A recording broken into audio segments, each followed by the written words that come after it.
So we are in module 1 right now. And in this module, we will get the right understanding what to expect from this course, but also make you aware what is possible. And I'm sure that already in module 1, you will have so many takeaways that you will instantly see a boost in your efficiency if you just apply what you learn in this module to your existing system, or when you're just starting out, planning out a new system. In this module, I really want you to become more conscious of what tools and methods to pick for your specific needs. So let's dive into this. So usually when people go paperless, when they go digital, they have very high expectations. They really think that efficiency will just go through the roof. And therefore you will save a lot of time because you're more efficient, the digital systems are more efficient. Then you will become more effective. So you will leverage time in the most effective way possible. And therefore you have peace of mind because everything is running smoothly,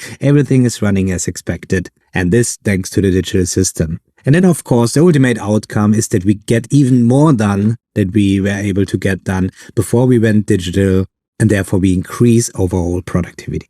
Unfortunately, the reality looks a bit different. In fact, I saw so many people who went paperless or digital, and they actually became more busy. Why? Because they started to have to manage other digital systems, several systems, scattering information all over the place, searching for information. Whereas in the paper world, we just had a notebook where we looked in, maybe we had some folders that we just looked in, and we had structure in there. It was physical feedback, and there was just a limited place where it could be to find. And going digital is really unlimited options that we have there now. And instead of becoming more effective, we becoming overwhelmed because we have still the pressure. There is the expectation from the company, from your boss, that you are more efficient having these new digital systems. But in fact, you're just becoming even more overwhelmed because it is not structured, it's not set up in the right way. And this is what we will learn in this module now. Well, and in fact, and I saw it on so many places, people or companies that went paperless were less productive. They actually got less done. They had to pay more for all these systems they had in place in order to manage them, to maintain them. The servers need to stay up, and all this just actually led to a decrease in productivity and actually increased cost. So overall, it was not a good solution. And this is where people start complaining. In the past, everything was much better, everything was straightforward, more relaxed, less busy, and so on. And I think all this is a mindset issue, and you only can set this mindset in the right way if the systems are set up in the right way, if there are conventions, and this is really what we go deep into when we go through the ICOR Mastery course. As a matter of fact, especially with the recent changes in the world, there is no going back. There is no going back to paper. We are all digital, and there are so many advantages. And I tell you this, when COVID hit, I was leading 2 teams in this time in corporate, and I stayed at home and everything was running smoothly. Whereas other teams really started to struggle because they relied so much on their physical, local information they stored. I very early on took over these teams. We implemented Asana as a project manager, and you will learn it doesn't matter what project manager you use, it will work with any. And we had everything in place. We had our calls already digital and all this. And this was a big advantage because we had no interruption in our services. And people came to me, and then I taught them how to implement their digital systems. And I made it for many clients as well. And I think many of us now realized the advantages of being at home and having remote access to the information and so on. But many companies were under such pressure to rush this out. We always can optimize things, so don't worry about this. I just want to make clear, it is just a fact. We already passed the point of no return. And digital is the future for being productive and competitive. So here's the big issue, going from paper to digital. When we are in a paper-based system, we can pick a method, how to take notes or how to manage your notes. And you have a Franklin planner, for example, to plan out your day. And you had a calendar in your paper-based. Everything was there. And this is what I call a single source of truth. We will talk about this in a later module in more detail. But everything was there. You just took out your book and you know it was there. You didn't have to search for the book, but you usually had to search for the information. Then you had some structures where you set up a content list or things like that. Going digital, you have a lot more methods that you can pick from. And then, of course, the tools. And we won't talk about here the comparison between the tools. For paper, you had your paper and you just transfer the information from your paper notebook or from your sketchbook into the final destination, which was a folder stack or something like that. And then you send out a physical mail to the people, sending out a quote or an invoice or things like that. In the digital world, it looks a bit more messy. You not only have several tools that you could pick from, you also have several tools the company tells you to use. Then you have even several devices. Before that, you had a paper notebook. You could choose lined, gridded, dotted, maybe you're with color and how it looks. But here we are really looking at complex software tools. And this really can become overwhelming if you don't know how to set them up. And if you even need all these features, they are there. And this is what we will figure out in the ICOR Mastery. Don't worry, we will go into the different types of tools and what they are there for. And in the end of our ICOR Mastery, you will have a very clear understanding what tool you actually need to pick that works for your individual system or that works together with your company's system. So you have your personal task manager and you have the company's task manager and how to combine this. This is what we will go into. So it will look less messy there. And the important thing is talking about methods. In the recent years, I saw with the methods, they were tied to different tools as well. So you see, for example, Kanban, Trello. So many people know Trello, obviously. One of the first project managers, and they introduced Kanban in the digital world. And then we have the Scrum methods and we have Notion templates. You probably have seen on YouTube so many Notion templates already that people sell their specific Notion templates, and you probably have already downloaded one and then overwhelmed. How does this actually work with the template? And then we have the getting things done method. This was a method already on paper available. And what I saw over the years is that so many people came to me and said, oh, since 2 years, I'm trying to implement getting things done, but I just can't do it. It's not working for me. I'm so frustrated. I'm not productive at all because I'm not able to implement getting things done. And it's very important. You actually, an individual person, there is no all-in-one solution. And when you look at this picture in the mid, this is you and maybe your setup. So this is the tools that you use. And then you can look at all the different methods and templates and so on from this perspective. So let's say getting things done. I implemented getting things done in my own system, but not 100%. The things that I think just make sense, this is what I took over. Or the Notion templates. Listen to the people. What is the foundation of these templates? Why were they developed? And then you will understand that you can actually apply these methods or templates to your specific tools as well, because there's always a structure behind this. And of course, Scrum and Kanban. So you can just cross out these tools and replace them with your own tools. You can use Kanban in Asana, in ClickUp. In most of the productivity tools that you can get to date, you have a Kanban board. Even in Todoist, you can do Kanban now, right? And Pomodoro, this is just a time management system where you focus on your work for 25 minutes and then you have some breaks. Again, don't follow the exact rules. Maybe it's for you working 1 hour straight and have a 10-minute break or 1 hour break or whatever. Figure it out. All the things that you see around this person here, this is to me inspiration. It should be inspirational. Never take it for granted what people tell you, including ICOR. Maybe it doesn't apply to you 100%. I really try to be tool agnostic and method agnostic with ICOR. I will try my best to give you suggestions and inspiration and that you can apply to your existing world. And I just want to make very clear in the module 1 that you can take so many other inspirations as well and therefore improve your own system in the best way possible. So what I strongly believe, there is no such thing like one tool to replace them all. To me, this is a marketing lie. Productivity tools don't make you more productive. It's the conventions that increases a system's efficiency and therefore overall productivity. So without conventions and without even understanding what a system is and what workflows are and so on, you can pick whatever tool you like. You will never reach a state to become more productive. And this already applies to paper. That's a fact.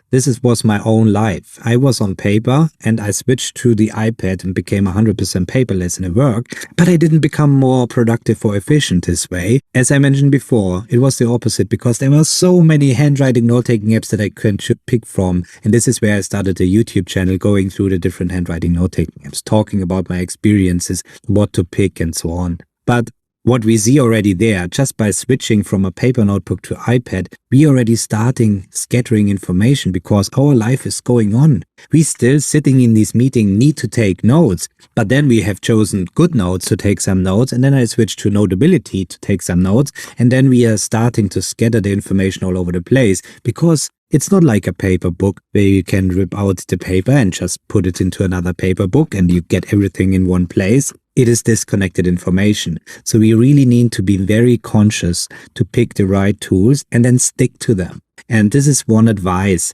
Once you picked one tool, try to stick to it as long as possible, because there will be always the next shiny object around the corner. Especially when you're on YouTube, especially when you're watching my reviews where I show another tool and I see the comments below so many times. Tom, you just switched from Evernote to Apple Notes. I will do this now as well, but how do I do this? And I say, please don't do this. Don't switch. I never switched from Evernote to Apple Notes. It is actually an addition to my overall system, and I have very specific conventions in place. So just to give you an example, and we will talk again more in detail about this, Apple Notes to me is an intermediate note-taking app. So I just use this to scribble down some quick notes or sketch something out, and I could use Notability, GoodNotes, or anything else in order to do this, but I'm using Apple Notes most because it's so easy to access.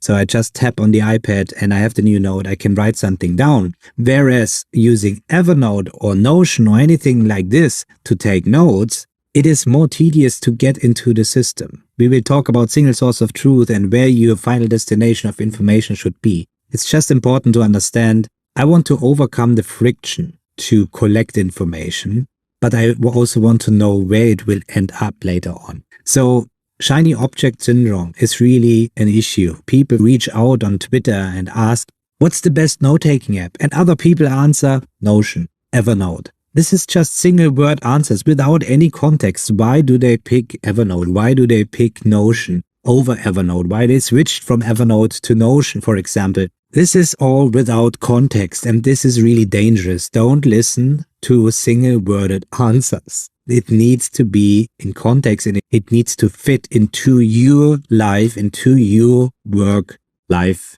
setup. And this is what we are here for, to help you to pick the right tools. But guess what? Your existing system is probably already very good. You just don't know it yet.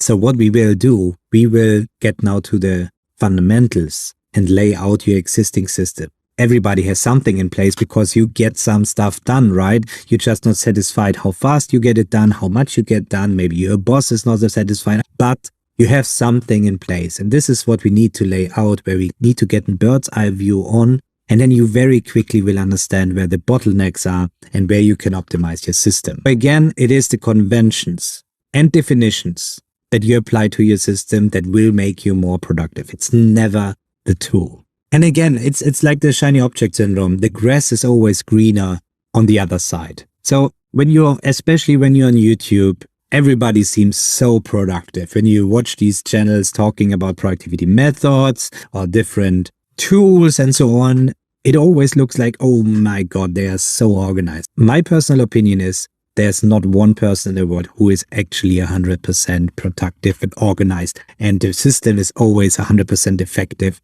because things are very flexible in our life. In our work, things happen, and we need to have a system where we can easily adapt to these new situations, where we can rearrange our workflows and react very quickly. And then you have an efficient system. Then you have something that keeps you productive even if things change. If you have a very static setup and you say you have to do it this and this way, then this is not helping you. So getting things done, for example, David Allen, he implemented getting things done, but I'm pretty sure that in the meantime, he has a different work life than he had back then when he had developed getting things done. So he will have adjusted his method to his personal and specific needs.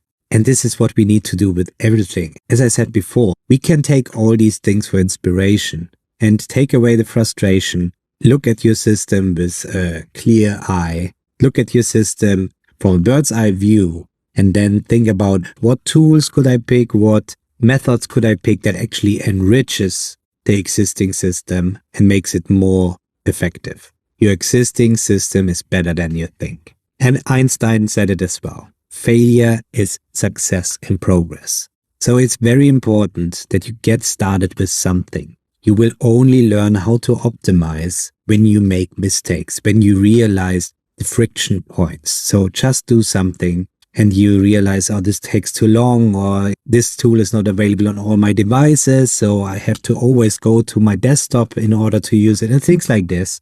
This makes you realize it. Instead of staying in the research phase and then just looking for the best tool possible and sinking in hours and weeks of research before you even get started. And we will talk about how you can actually pick tools and test them before you implement them into your existing system. But it's very important that you make your own experience with several tools.